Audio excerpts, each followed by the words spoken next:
చీనీ రైతులందరికీ నమస్కారం అండి. ఈరోజు మనం పులుసు పురుగు గురించి పూర్తిగా తెలుసుకుందాము. అలాగే పులుసు పురుగు ఎటువంటి చెట్లలో మనకు అటాక్ చేస్తుందో, అలాగే పులుసు పురుగులను మనం ఎలా కంట్రోల్ చేసుకోవాలి, సాధారణ పద్ధతులతో ఎలా కంట్రోల్ చేసుకోవాలి, కెమికల్ పద్ధతులు అంటే పురుగు మందులు స్ప్రే చేసుకుని ఎలా కంట్రోల్ చేసుకోవాలి, ప్రతి ఒక్క విషయం చెప్తానండి పులుసు పురుగులు.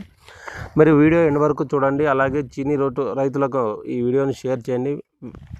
మీకు వీడియో నచ్చినట్లయితే ప్లీజ్ లైక్, షేర్, సబ్స్క్రైబ్ అండి. మీరు ఈరోజు పులుసు పురుగు ప్రతి ఒక్క విషయం తెలుసుకుంటారండి. పులుసు పురుగుల్లో రకాలు ఏంటేంటివి, మగ పురుగులు ఎలా ఉంటాయి, ఆడ పురుగులు ఎలా ఉంటాయి, అలాగే వీటి కాండం నుంచి ఎలా రసం పీలుస్తాయి, ప్రతి ఒక్క విషయము చెప్తానండి. అలాగే మీరు పులుసు పురుగులను మనం పూర్తిగా ఎలా నివారించాలి, అలాగే రాకుండా మనము మొట్టమొదటిగా ఆశించినట్లయితే మనం దీన్ని ఎలా కంట్రోల్ చేసుకోవాలో ప్రతి ఒక్క విషయము చెప్తానండి. వీడియో ఎండ్ వరకు చూడండి, ఎక్కడ వీడియోని స్కిప్ చేయొద్దు. మీరు వీడియో స్కిప్ చేస్తే మీకు చెప్పేది మీకు సరిగ్గా అర్థం కాదండి. వీడియో ఎండ్ వరకు చూడండి. అలాగే మీకు విషయం నచ్చినట్లయితే ప్లీజ్ లైక్, షేర్, సబ్స్క్రైబ్ అండి. మీ చీనీ రైతులకు మీరు షేర్ చేయండి. అలాగే ఈరోజు మనం పులుసు పురుగు గురించి మాట్లాడుకుందాం. వీటిని మనం స్కేల్స్ అని అంటారండి. మీది చీనీలో మనకు ప్రతి ఒక్క రకంలోనూ రంగపూర్ కానీ, జంబేరి కానీ, అలాగే బటావియన్, జైన్ కానీ, అలాగే బ్రెజిల్ వెరైటీలో ప్రతి ఒక్క రకంలోనూ ఇది మనకు ఆశిస్తుందండి. ఇది ముఖ్యంగా ఈ పులుసు పురుగులు అనేటివి మొట్టమొదటిగా ఇవి వయసు ఎక్కువ ఉన్న చెట్లలో మొట్టమొదటిగా మన కాండం మీద మనం దీన్ని గమనించవచ్చు. ఈ కాండం మీద ఇవి రసం పీల్చుతూ ఉంటాయండి. అందుకే మీరు గమనించినట్లయితే రసం పీల్చడం వల్ల, ఆ కాండంలో రసం పీల్చడం వల్ల మొక్క కూడా మనకు గిడసబారమైనట్లుగా కనిపెడుతుంది. అలాగే ఆ కాండం మీద చీలుతుందండి, మీరు గమనించవచ్చు. అలా చీలడం వల్ల మనకు బయట ఉండే బ్యాక్టీరియా, ఫంగస్ అవన్నీ చేరి మనకు భంగకారి, అలాగే మొక్క చనిపోవడానికి పూర్తిగా దారితీస్తుందండి. అందుకే వీటి ఉధృతిని మొట్టమొదటిగా గుర్చినట్లయితే మనం క్లోరోపైరిపాసు మనం తీసుకొని ఆ మొట్టమొదటిగా కాండం మీద మనము గోనెబట్ట కానీ, లేకుంటే మనకు రంగుపూసే బ్రష్ అండి, దాంతో కానీ గోనెబట్టలో అద్దేసి దాన్ని బాగా రుద్దాలండి. ఈ ఎందుకు రుద్దమని లాస్ట్లో చెప్తాను, ఈ పురుగులు ఎలాంటి క్యారెక్టర్ కలిగి ఉంటాయి అనేది. ఈ రుద్దడం వల్ల మనము ఆ పురుగులు మనము ఉధృతి వరకు కాండం నుంచే మనము పూర్తిగా నిర్మూలించగలగాలి.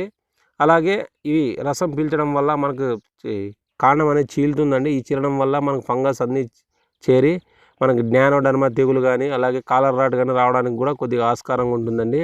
ఇలా చేరడం వల్ల ఈ ఫంగస్ కూడా మనకు దానిలో పోయి మొక్క చనిపోవడానికి పూర్తిగా దారితీస్తుంది. అందుకే ఈ పులుసు పురుగులు మనకు మొట్టమొదటిగా మనకు కాండం మీద ఆశిస్తుందండి. మీకు చెప్పాను ఫిజికల్ మెథడ్, గోనెబట్టతో క్లోరోపైరిపాస్లో అద్ది రుద్దాలండి. దానికి బాగా కాండం మీద రుద్దాలి. లేకుంటే మనం రంగు పూసే బ్రష్తో మనం క్లోరోపైరిపాస్ లిక్విడ్ లేక గమ్ వేసుకొని మనము బ్రష్తో పూసినట్లయితే అవి మనకు చనిపోయే ప్రమాదం తక్కువగా, అలాగే కొద్ది వరకు మనం నిర్మూలించవచ్చు. అలాగే మనం పులుసు పురుగు గురించి తెలుసుకుందాం. ఈ తెల్లగా కనిపిస్తుంటాయండి, వీటిని మనము మగ పులుసు పురుగులు అంటారు. మన లేత గోధుమ కలర్లో ఉంటాయండి, అవి మనకు కనిపించవు ఫీమేల్. అవి కూడా మనకు ఆడ పురుగులు అండి. ముఖ్యంగా ఈ మేలుగా తెల్లగా కనపడిచేటివన్నీ మనకు మగ పులుసు పురుగులు అండి. ఈ మగ పులుసు పురుగులు మనం ఎటువంటి క్యారెక్టర్ కలిగి ఉంటుందంటే, ఇది కెమికల్ మందులకు ఎన్ని స్ప్రే చేసినా దీనికి మనకు కంట్రోల్ కాదండి. ఎందుకంటే దీనిపై తెల్లటి వలయం మాదిరి కప్పబడి ఉంటుంది. కావున మనకి ఎటువంటి మందులు స్ప్రే చేసినా దానికి గురి కాకుండా రక్షణ కవచంగా మనకు తెల్లటి చర్మం లాంటి వలయాకారంలో కలిగి ఉంటుందండి. అందుకే మనం దాన్ని చూస్తే మనకు తెల్లగా కనపడుతూ ఉంటుంది. ఇవి మొట్టమొదటిగా కాండం మీద మనకు ఆశిస్తాయి. కాండం మీద తర్వాత మనకు ఆకులకు, తర్వాత కాయలకు. ఒక్కసారి మన కాయల మీద వచ్చి చూస్తే మనకు కాయలు కూడా మంచి ఆ రసం పీల్చడం వల్ల మన కాయ నాణ్యత తగ్గి మనకు దిగుబడులు తగ్గే ఛాన్స్ ఉందండి. అందుకే ప్రతి ఒక్కరూ మనం పులుసు పురుగును ఎలా కంట్రోల్ చేసుకోవాలో ప్రతి ఒక్కటి చెప్తాను. మీరు వీడియో ఎండ్ వరకు చూడండి. ఈ పులుసు పురుగులు అనేటివి మనకి ఎందుకంటే మందులు స్ప్రే చేసినా మనకు ఎందుకంటే వీటిని ఎలా కంట్రోల్ చేసుకోవాలి ప్రతి ఒక్కటి చెప్తానండి. ఈ పులుసు పురుగు అనేది మనం గమనించినట్లయితే ఆకుల మీద చేరి, అలాగే కాయల మీద చేరి రసం పీల్చడం వల్ల మనకు ఆకుల నాణ్యత కానీ, తర్వాత కాయల నాణ్యత తగ్గి దిగుబడి తగ్గే ఛాన్స్ ఉందండి. అందుకే మనం ఎప్పుడైనా వీటికి మందు స్ప్రే చేశారనుకున్న అంతర్వాహిక మందులు అంటే సిస్టమిక్ ఇన్సెక్టిసైడ్నే దీన్ని మనము వాడాలి. ఇలా వాడడం వల్ల మనము దీన్ని పూర్తిగా నివారించుకోవచ్చు. ఇప్పుడు మనము ఈ మగ పులుసు పురుగులు అనేటివి మనకు ముఖ్యంగా ఎక్కువగా ఏజ్ ఉన్న చెట్లలో, అంటే అప్రాక్సిమేట్లీ 10 నుంచి 20 సంవత్సరాలు ఉన్న చెట్లలో మనం ముఖ్యంగా గమనించవచ్చు. దీని ఉధృతిని మనం తొందరగానే గుర్తించాలండి. ఎందుకంటే ఇవి ఎక్కువైతే మనం దీన్ని కంట్రోల్ చేసుకోవడానికి చాలా ఇబ్బందులు పడాల్సి వస్తుంది రైతులు. ఇవి అందుకే మనం మొట్టమొదటిగా ఇవి కాండం మీద ఆశిస్తాయి. ఈ కాండం మీద మనకు రసం పీల్చడం వల్ల కాండం కూడా కుంచించిపోయి చీలికలు ఏర్పడతాయండి, పగుళ్ళు ఏర్పడతాయి. దీనివల్ల మనకు ఫంగస్ చేరి బంకకారి మొక్క చనిపోవడానికి దారితీస్తుంది. అందుకే మొట్టమొదటిగా దీన్ని గురించినట్లయితే క్లోరోపైరిఫాస్ మనము గోనె బట్టలో అద్దేసి దాన్ని రుద్దితే మనం పూర్తిగా నివారించవచ్చు. అలాగే వీటి ఉధృతి ఎక్కువ ఉంటే మనం ఏం చేయాలంటే ముఖ్యంగా మీరు గమనించాలండి. ఇప్పుడు నుండి స్ప్రేయింగ్ చెప్తాను దీనికి ఎలా కంట్రోల్ చేసుకోవాలి అనేది. ముఖ్యంగా దీనికి స్ప్రేయింగ్లోకి వస్తే అసిపేటు నీమాయిల్ 10,000 ppm అండి కలిపి స్ప్రే చేసుకోవాలి. అలాగే దీంట్లోకి ఇది లేదా అసిపేట్ కానీ నీమాయిల్ కానీ లేకుంటే మలాథియా నీమాయిల్లో మనం 10,000 ppm వాడాలి, లేదా 15,000 ppm 0.5 ml 10,000 ppm అయితే 1 ml వేసుకోవాలి. అలాగే సల్ఫరు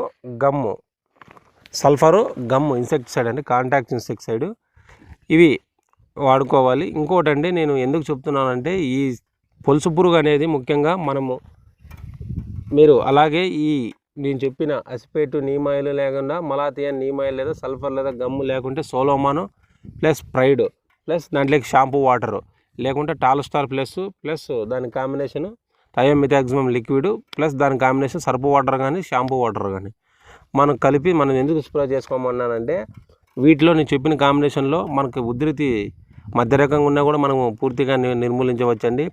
ఇవి మనము ఎందుకు surf water shampoo water neem oil మనం స్ప్రే చేసుకోవాలంటే ఇది మనకు పురుగు అనేది మనకు మందు కొడితే చనిపోదండి. ఇవి ఏం చేస్తాయంటే దానికి ఊపిరి ఆడుకోకుండా పులుసు పురుగులు అనేటివి మనకు ఊపిరి ఆడుకోకుండా మనకు చేస్తాయి. తద్వారా మనకు ఊపిరి ఆడుకోకుండా పురుగు అనేది చనిపోవడానికి మనకు ఆస్కారంగా ఉంటుంది. అందుకే నేను పులుసు పురుగు ముందు స్ప్రే చేసుకునేటప్పుడు ఎప్పుడైనా సరే ఏదైనా కానీ ముందు దానిలోకి నీమ్ ఆయిల్ 10,000 కానీ 15,000 ppm కానీ 15,000 అయితే డోస్ తక్కువ వేసుకుని దాంట్లోకి సర్పు వాటర్ కానీ లేదా షాంపూ వాటర్ మనం కంపల్సరిగా వేసుకోవాలి. ఇలా వేసుకోవడం వల్ల మనకు ఆ పురుగు మనకు చెప్పానండి ఇంతకుముందే నేను, ఆ పురుగు మనకు ఎటువంటి మందులు స్ప్రే చేసినా దానికి ఎఫెక్ట్ చూపించవు. ఎందుకంటే దాని మీద తెల్లటి వలయాకారంలో ఉంటుంది కాబట్టి దానికి రక్షణ కవచంగా ఉంటుంది. అందుకే దానికి ఊపిరి ఆడుకోకుండా మనం షాంపూ వాటర్ లేదా సర్పు వాటర్ మనకు పడినప్పుడు దానికి ఊపిరి ఆడుకోకుండా అది శ్వాసనాళాలలో అంటే గాలి పీల్చుకోకుండా అవి చనిపోతాయి. అందుకే ఇవండి ముఖ్యంగా మీరు వీటిలో ఇంకో లక్షణం ఉంటుందండి, ఈ పొలుసు పురుగులు అనేటివి కదలవండి, ఎక్కడ ఉండేవి అక్కడే ఉంటాయి. మీరు గమనించవచ్చు, అవి కదలగొన్నట్లు కూడా మనకు తెలియదు. అందుకే అవి చనిపోయినట్లు కూడా తెలియదు. ఎలా అంటే మీరు దీన్ని గుర్తించాలంటే మనం చనిపోయినట్లు ఈ సఫిషియన్స్ ఈ గమ్ము కానీ లేకుంటే ఈ వెట్ సైడ్ కానీ అలాగే షాంపూ సర్పు వాటర్ పడిన తర్వాత మీరు మొక్కలు చనిపోయిందని ఆ పురుగు ఎలా చనిపోయిందని ఎలా గుర్తించాలంటే మీరు దాని పురుగు ముట్టుకున్నప్పుడు రాలిపోతుందండి, ఆ తెల్లటి వలయంతో పాటు రాలిపోతుంది.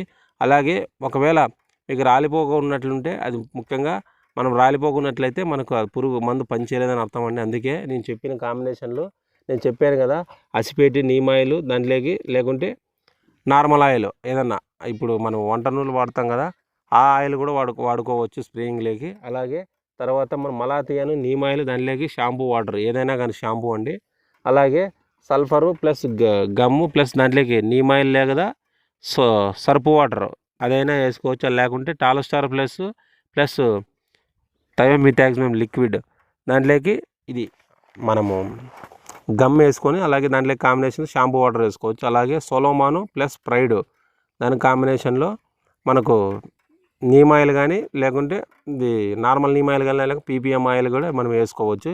ఈ కాంబినేషన్ ప్రతి ఒక్కటి చెప్పానండి. మీరు ఈ మొక్కలు బాగా తడిచే అలాగే కాయ తడిచే విధంగా మనము స్ప్రే చేసుకోవాలి. అందుకే మన కొమ్మలు చిక్కులు ఉండకూడదండి, అలాగే గుబురుగా ఉండకూడదు. అలాగే ఎక్కువ వయసు బారిన చెట్లలో మనము ఈ పొలుసు పురుగు ఉధృతిని మనం గమనించవచ్చు. అందుకే మనం మందులు స్ప్రే చేసుకునేటప్పుడు మనం బాగా తడిచే విధంగా అలాగే మొక్కను అలాగే కాయలు తడిచే విధంగా స్ప్రే చేసుకోవాలి. కంపల్సరీ మన సర్పు వాటర్ లేదా షాంపూ కంపల్సరీ వేసుకోవాలి. నేను చెప్పిన కాంబినేషన్లో వేసుకోవడం వల్ల మనకు ఆ పురుగు కాంటాక్ట్ మీద ఒకవేళ దానికి మనకు ఆ షాంపూ వాటర్ లేదా ఇవన్నీ మనకు దానికి ఊపిరి ఆడుకోకుండా పురుగుకు అలాగే శ్వాసనాళాలు గాలి తీసుకోకుండా మనకు ఊపిరితిత్తులు ఊపిరి ఆడుకోకుండా పురుగు చనిపోవడానికి పూర్తిగా మనకు ఆస్కారం ఉంటుంది. అందుకే నేను చెప్పిన కాంబినేషన్లో కంపల్సరీ షాంపూ లేదా సర్పు వాటర్ మస్ట్ అండ్ షుడ్ అండి. ప్రతి ఒక్క చీనీ రైతు గుర్తుపెట్టుకోవాలి, షాంపూ లేదా సర్పు వాటర్ కంపల్సరీ వేసుకోవాలి. అలాగే వీటి ఉధృతి ఎక్కువ ఉంటే మనం ఏం చేసుకోవాలంటే ఆ కాయలు పీకేసి అలాగే మీకు ఫస్ట్లోనే దీన్ని కంట్రోల్ చేసుకోవాలండి. వీటి ఉధృతి ఎక్కువైతే దీన్ని కెమికల్గా ఎటువంటి మందులు లేవు. నేను చెప్తున్న ప్రతి చిన్న రైతు గుర్తుపెట్టుకోవాలి, కెమికల్గా వీటికి ఎటువంటి మందులు లేవు. నేను చెప్పాను ఫస్ట్లోనే మన ఫిజికల్ మెథడు, ఆ వచ్చిన మొట్టమొదటిగా వీటి కాండం మీద ఆశిస్తాయి కాబట్టి ఆ కాండం మీద వచ్చినప్పుడు మన క్లోరోపైరిఫాసు, అలాగే మనకు ల్యాండా ఏదైనా మంటగా ఉండే మందు మన గోనెబట్టలో అద్దేసి, లేకుంటే మనం పెయింటింగ్ పూసే బ్రష్తో మనకు కాండం మీద పట్టిస్తే మనం పూర్తిగా నిర్మూలించవచ్చు. ప్రతి ఒక్క రైతు తెలుసుకోవాలి. వీడియో నచ్చినట్లయితే ప్లీజ్ లైక్, షేర్, సబ్స్క్రైబ్ అండి. మీకు ఇలాంటి వీడియోలు కావాలనుకుంటే మీరు కామెంట్లో తెలియజేయండి. Thank you. వీడియో నచ్చినట్లయితే తోటి రైతులకు షేర్ చేయండి. Thank you.